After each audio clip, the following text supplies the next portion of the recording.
Peter Ponzol, the designer and developer of the Antigua Pro 1 saxophone, the saxophone for the 21st century. This saxophone represents all the ideas that I've had in my head for the last 20 years.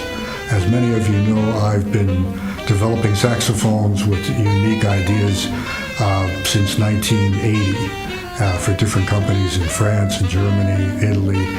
And this is the culmination of those ideas plus the ideas that I had that could never be done before.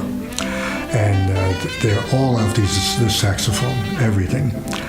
One of the first things that I did for the Pro 1 was to develop a completely new neck for the alto and for the tenor. But the tenor particularly has a slightly different angle.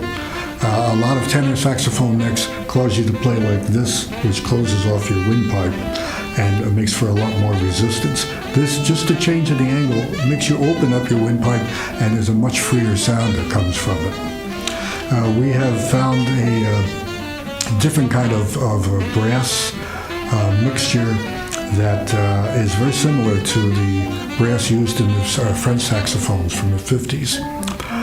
It has a little more copper and it's just a warmer sound with a lot more projection than most of the new saxophones. Some of the really important features, and I don't have enough time to go into every one of them, but some of the features we did was what we call hybrid rolled tone holes. Saxophones have been made since the 20s with rolled tone holes, and they have certain advantages in that the pad lasts longer because it doesn't have a sharp impression in it.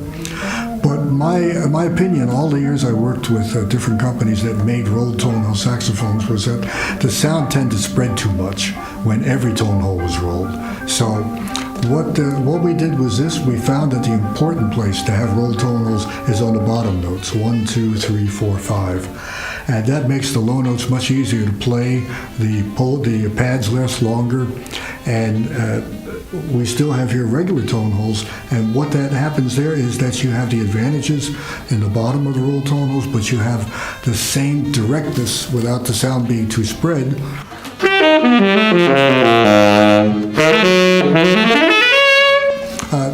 It's just very even and very easy to play up and down the horn, and has a very similar resistance from top to bottom. Then something that's really interesting that we've done, and for this we actually have a patent for, and that's these trident arms, which are on 1, 2, 3 keys. And what they do, we all know the low notes are hard to play on the saxophone, especially the tenor. You have your little finger up here controlling those notes, which is not a very strong finger. And then it's moving a mechanism, a linkage that goes all the way down here. So if you don't have absolutely the right pressure on those keys, they tend to vibrate and flutter open a little bit, even though you don't realize it. And so with these arms, they're not soldered onto the cups, but they float above the cups with a small adjusting screw. With that, you can put just a little extra pressure that this comes closed and will not vibrate and flutter open. So the idea of it is to stabilize the vibrations on the low notes, and it makes the low notes much easier to play. I have never played a saxophone in my life that is so easy to subtone. Beautiful, really easy on the bottom. Another important feature for all saxophone players, we know about the sticking G sharp. This small lever makes the G sharp come open. You play it in the regular way. This has no effect on how you play it, but it lifts the G sharp key up and can't stick. It must come open. There's a lot of other features on this saxophone. I could talk for the next hour about them and demonstrate all of them, but you really don't know like anything else until you go to the dealer and try the horn and play it. And I think you will be very impressed at what an incredible saxophone this is. Antigua Pro 1, the saxophone for the 21st century. Thank you.